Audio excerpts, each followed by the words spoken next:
Hi, everyone. My name is Valerie Hawes. I'm the Organizational Learning and Development Lead for Goodwill Columbus, and I want to welcome you back to our Facebook and YouTube pages. Today, I'm going to be talking about mastering situational questions using the CAR technique in an interview.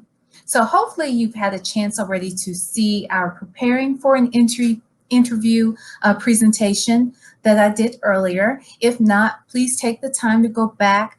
In that presentation, I talk about the different questions that are typically asked in an interview, things you should do to prepare properly for an interview so that you're ensuring to land the job, or at least you have a best chance at doing so.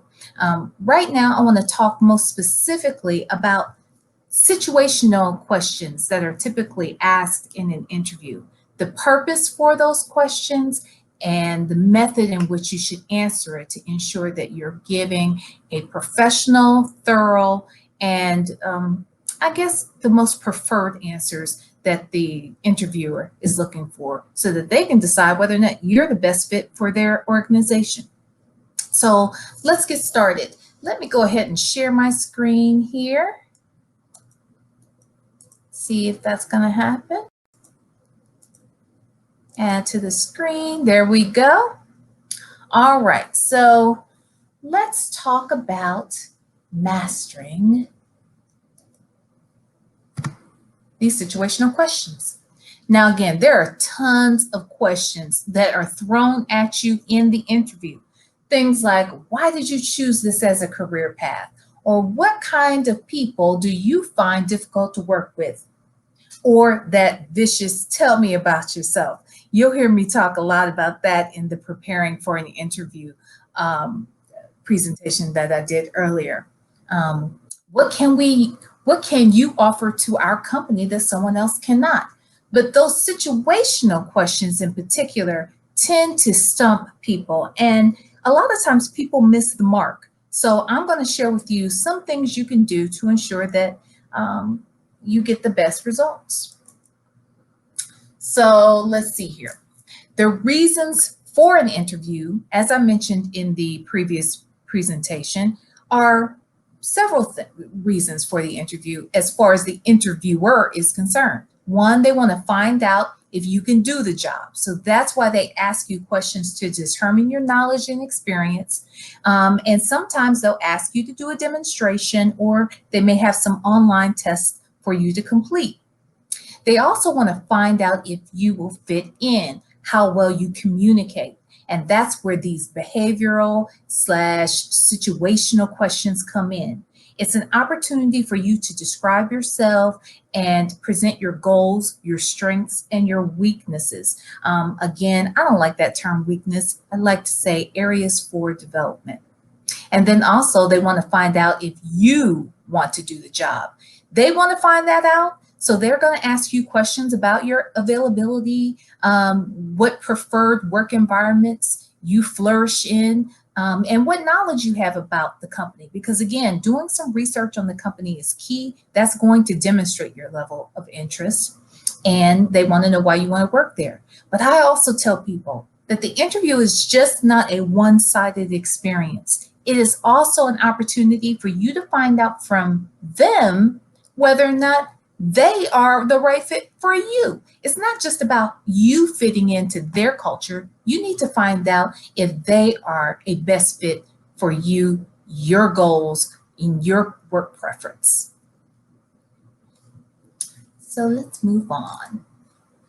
Okay, so situational and behavioral questions, they typically inquire about a situation in your past. They most often relate to work experiences, and it usually sounds like a negative situation. If you hear the question, it'll sound negative, but you have to turn it into a positive, okay? So here's an example. Tell me about a time when you had to deal with a difficult customer. How do you resolve that situation? Now, let me say this. In the event that you do not work with customers directly, and when we say customers in this sense, I mean external customers, people that come to the company, maybe you're in a retail situation.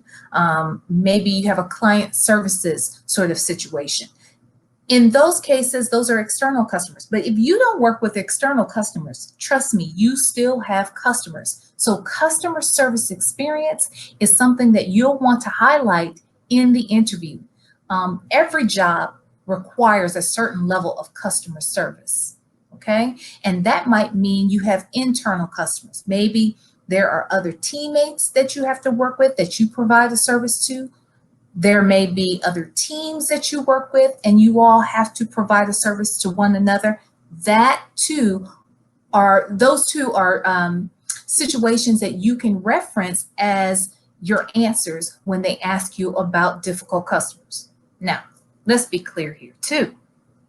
We all have people. Maybe they're not difficult. Maybe they're just challenging, right? We have people that we don't always mesh with naturally, but we still have to find a way to work together so that we can achieve a common goal, okay? So let's talk about some of those things and how we go about answering these types of questions. Again, the purpose of the situational and behavioral questions are to find out if your behavior or how you respond in negative or difficult situations. They want to know what happened, what did you do, and what was the result? What did you learn in that experience, okay? Now, what's also important to remember is that the question is designed to find out if you've used the appropriate conflict resolution and communication skills in the past. Now, if you're worried about your level of conflict resolution, please check out our previous presentations on those subjects about basic communication skills and conflict management, okay? Those things everyone needs to find a way to effectively and positively work through because we're always going to deal with conflict, and conflict is just a matter of having two or more opposing views. It doesn't have to be negative. It doesn't have to be a fight. It just means that we think differently. So how do we come to a resolution? And you'll have to do that with customers as well. So they want to find out how good are you with your communication skills and your ability to resolve conflict. What did you do? So in answering situational or behavioral questions, you'll want to use what we call the CAR method. CAR is an acronym that stands for context, action, and result. Context refers to what was the issue or the situation that you're confronted with. Action are the steps that you took to address the problem. And then the result is how did the situation get resolved? And remember, you want to make sure that you are giving a positive result. Positive, not a negative one. That's how you'll just demonstrate your effective conflict management skills. And please, whatever you do, never make up an answer. Always be truthful. In the event that you have not experienced that situation in the workplace, maybe you reference something in your personal life. But please keep it above board and please don't go too personal. Or one other suggestion I always say is that if you have not experienced that in the workplace, you want to be honest about that and ask them, is it okay to answer this question from a hypothetical standpoint? In other words, if you haven't experienced it, maybe you answer it as if you were to experience it in the future, this is how you would react. And ask them if that's okay.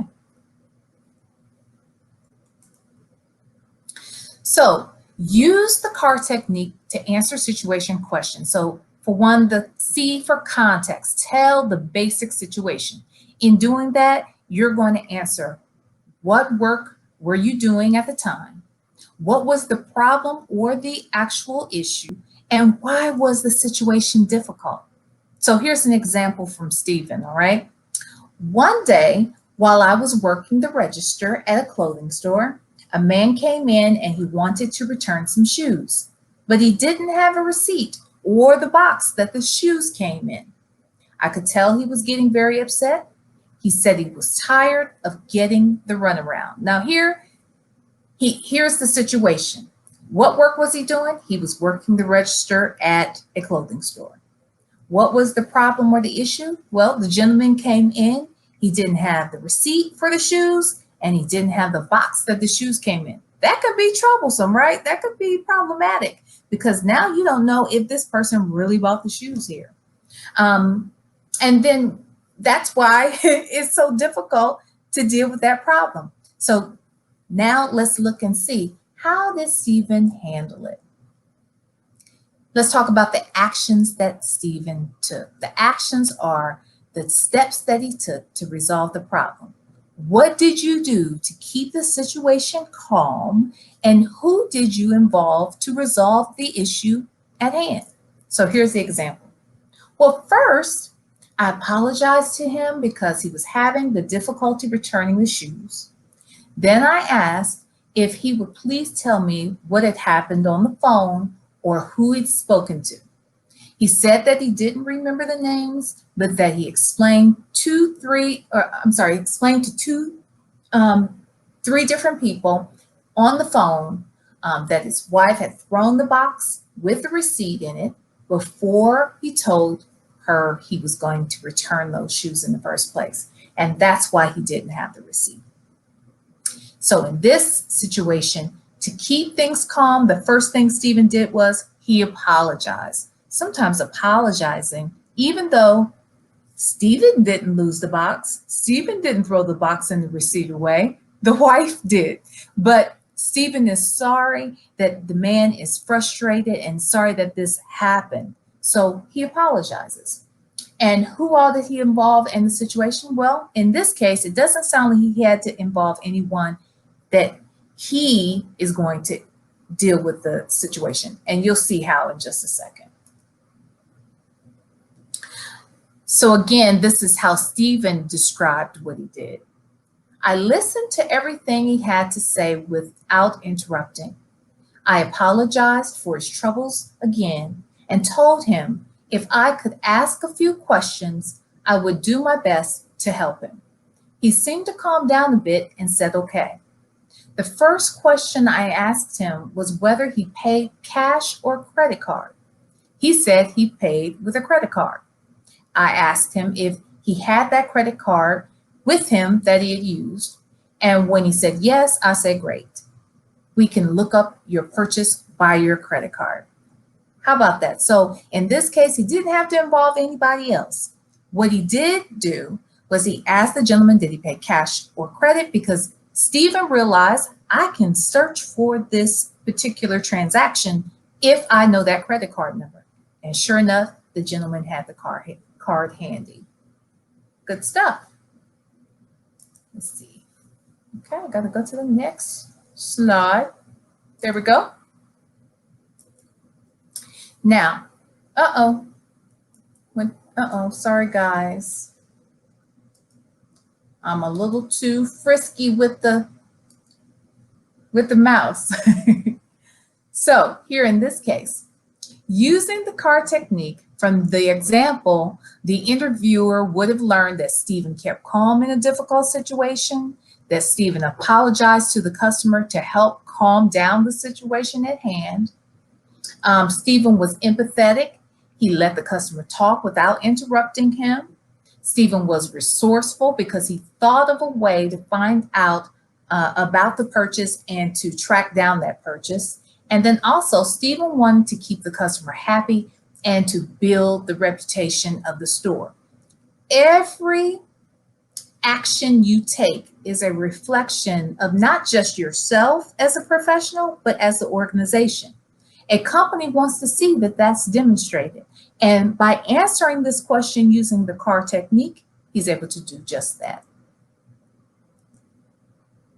So here's some things to remember about using the CAR technique. Again, don't be dishonest, all right? If you think of a real example from your work experience, tell them that and use an example from your personal life experience if you can, or again, ask them if you can answer from a hypothetical situation.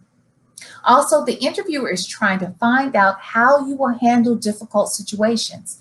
As an employee, how would you represent the company? And then again, you want to be concise, keep it short, but be relevant. You want to make sure you provide names and date. Names and dates are not as relevant. You want to make sure you're just giving concise information about the situation at hand. Okay. And then last but not least, use an example that has a positive outcome. From here, the interviewer just wants to remember you in a positive way, not in a negative way. And they want to know that you're going to represent them in a positive way as well.